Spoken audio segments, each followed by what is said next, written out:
महायोगी पायलट बाबा की रहस्यमयी मौत का मामला तूल पकड़ता जा रहा है। जहां एक और बाबा के शिष्य उनकी रहस्यमयी मौत की जांच की मांग कर रहे हैं, वहीं दूसरी ओर आश्रम की संपत्ति बचाने की बात भी कर रहे हैं। जो लोग जांच की मांग कर रहे हैं उन पर हमले हो रहे हैं, उन्हें जान से मारने की धमकियां भी दी जा रही है। पायलट बाबा के शिष्य शंभुगिरी ने बताया कि कुछ दिन पहले आश्रम में कुछ लोग आ धमके और करण गिरी को धमकियां दी।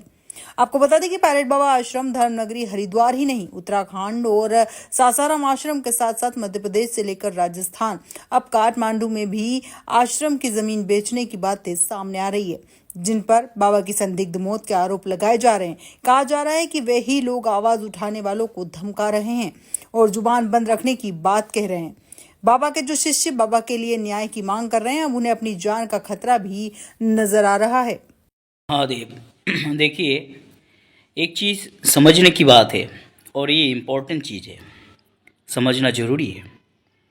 आज हमारे आश्रम के जो दो साध्वी और उनके जो साथ जो ग्रुप है, ये लोग बाबा जी को गुमराह करके फुल लॉकडाउन जब चल रहे थे कोरोना के टाइम, उस टाइम फर्जी वसीयत बनाया।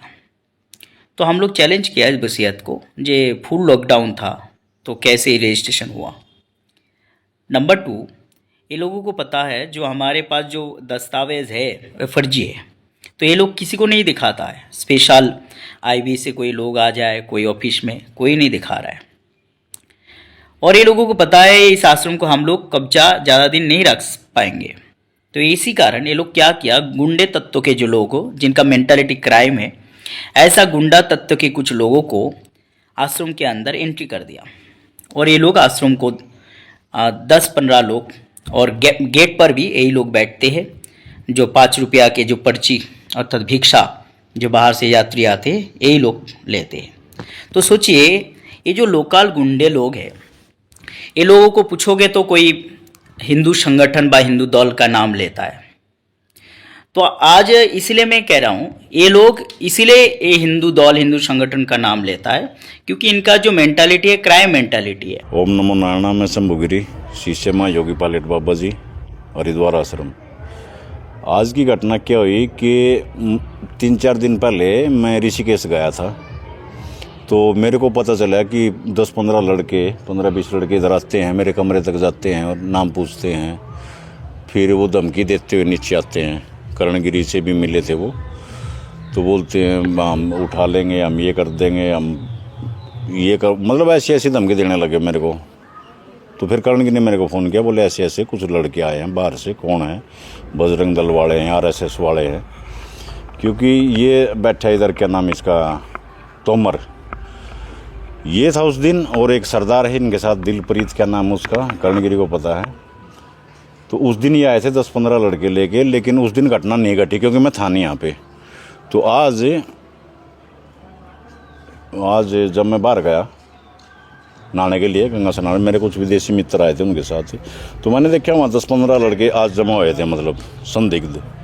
तब मेरे को कुछ दिक्कत नहीं हुई, लेकिन जैसे ही मैं अंदर आया तो ये तोमर और ये सरदार दिलप्रीत ये अंदर बैठे मिले मेरे को। तो मेरा तो एकदम खून खोल गया ना, मतलब क्योंकि पिछली भी इनकी रिपोर्ट पे कार्रवाई नहीं हुई। ये मतलब चिढ़ाने वाली बात होगी ना कि हम देखो तुम्हारे घर में घुस रहे हैं, तो तुम्हारी हिम्मत है तो कुछ कर लो।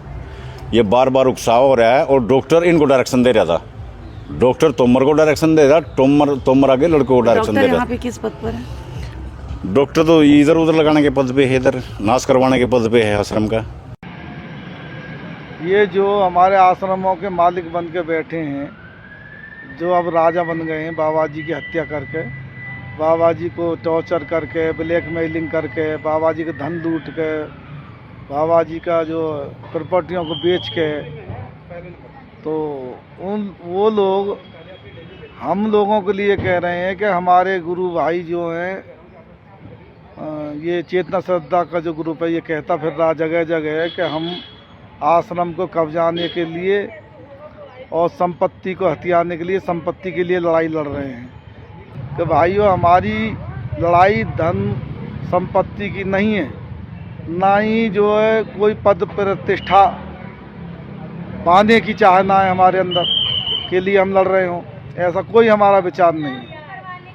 हम सिर्फ लड़ाई लड़ रहे हैं अपने गुरुदेव की हत्या के लिए, जो इन्होंने उनको कैप्चर कर लिया था नज़रबंद करके, षड्यंत्र के तहत योजनाबद्ध तरीके से उनको ब्लैक मेलिंग करके सारी संपत्तियों के हत्याया इन्होंने, और प्रॉपर्टी हत्याई है।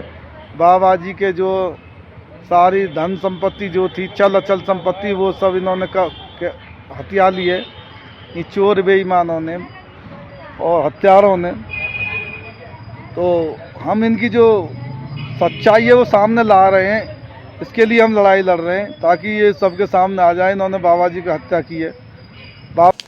जो उनका शिष्य है, शिष्य बनाते होंगे तो उसका तो बड़ा वीडियोग्राफी इतिहास होता होगा ना। लेकिन उसने यहीं आश्रम से आधार कार्ड बना लिया, अलग चीज़ है, शिष्य होना अलग चीज़ है, आश्रम से आधार कार्ड बना लेना अलग। पहले उनके संपत्ति का वारिस होने के लिए उनका शिष्यत्व का प्रमाण किसी को होना चाहिए।